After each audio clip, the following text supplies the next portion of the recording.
Yeah. With Jeff's, you were talking about how you haven't. You said there are some ways you haven't processed, but Hmm. um, I think it's safe to say you are coping with it though. You haven't necessarily processed it and squared it away, but uh, how are you? How did you cope with Jeff's passing versus how are you coping with Ron's? Or do they look the same? I think the way I tend to cope with grief is very similar. I do compartmentalize a lot because Mm-hmm. I don't talk about it from my perspective a lot. How I come? I think I'm more worried about others and I want to make sure everyone else is okay and I'll fix myself later kind of mindset. Like I do need I do need therapy. I really like I seriously I need to go through to a therapist just to process like kind of like going walking through Jeff's story like that that's I mean that's a little bit of therapy in itself cuz I don't get to tell his story Mm-hmm. and I want to. Right. I've had many people ask like, "Hey, I really want to know what happened with your brother," and it's such a. I'm not like I can talk about it and not cry now. I can get sad about it, but I'm not crying. There may be times I may cry. It just that's how grief hits Mm-hmm. you. It's a roller coaster. But with Ron's, it was a little bit different because it was almost like we were grieving for so long and still are because like he was still here, but and I'm not saying he got the cancer diagnosis and we're like, oh, he's dying, Mm-hmm. because we were fighting for a miracle, we were praying for a miracle, Yeah. um, and it didn't come, and that's okay. Are you But sure?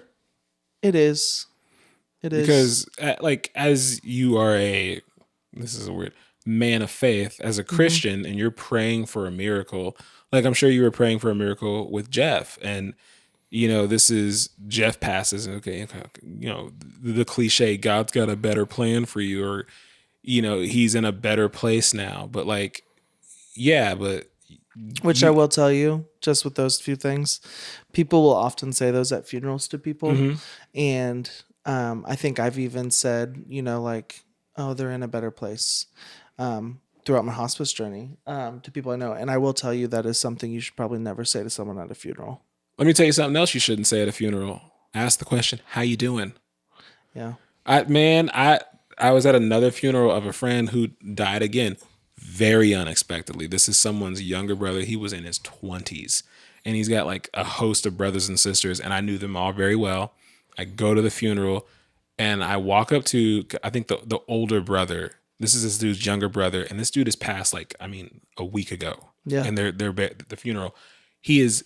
I see his tears, and I couldn't help it. And hey, how you doing, man? And he didn't even answer me. He just and I felt so stupid, so dumb. But I was like, I And couldn't. the thing is I wouldn't feel dumb because it is such a natural response. Because in those situations, you do not know what to say. I don't know what to say I when I'm standing in line in the percent like the what's it the visitation.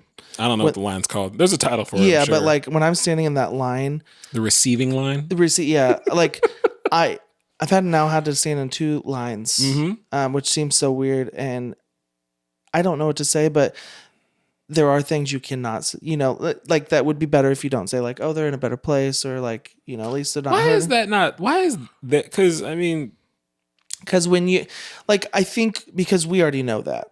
And I'm not saying me, I didn't get offended by it, but I do know people that like have, because I know people's heart is not.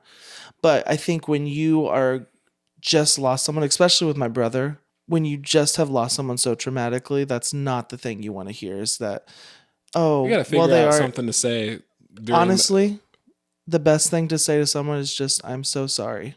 Mm, Because you showing up at that funeral, taking time out of your day to remember someone, to show up for someone you care about, means more than anything. And just a simple, I am so sorry you're mm-hmm. going through this, means the world. And that's why I tell you, like I joked about it earlier, and I won't bring it up, like because You're gonna bring up me falling asleep again, no, aren't but you? I'm this is the last time, like truly, because we talked about it and laughed about it, and you say like I don't want you to ever feel bad because the fact that you were there, you showed up, you drove almost an hour out of your way Mm-hmm. with a newborn just to come to my dad's funeral. that meant the absolute world to me. Appreciate that. I mean, I'm tearing up talking about it. So,